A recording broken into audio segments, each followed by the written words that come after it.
22 दिन पर विदेश गाँ को फेरला मृतदेह दीर्घ 3 वर्ष पूर्वे विदेश जाते युवक सेठार एक सड़क दुर्घटना मृत्यु होता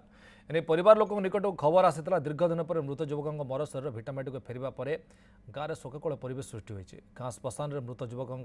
शवदाह कर अभावन घटना देखा मिली खोर्धा जिलार बाणपुर अधीनस्थ बालुआ गाँव में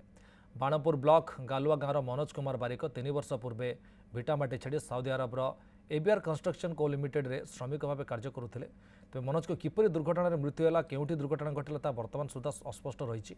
रोजगारिया पर मृत्यु पर परिवार उपर दुखर पहाड़ भांगी पड़ी।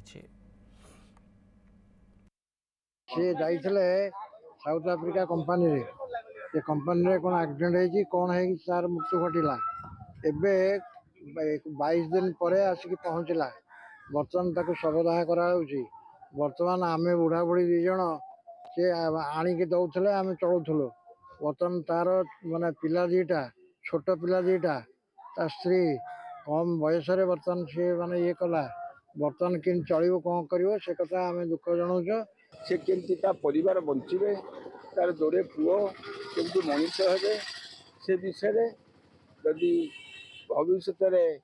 आगामी सरकार जदि चिंता करेंगे से विशेष किसी उपकृत हम।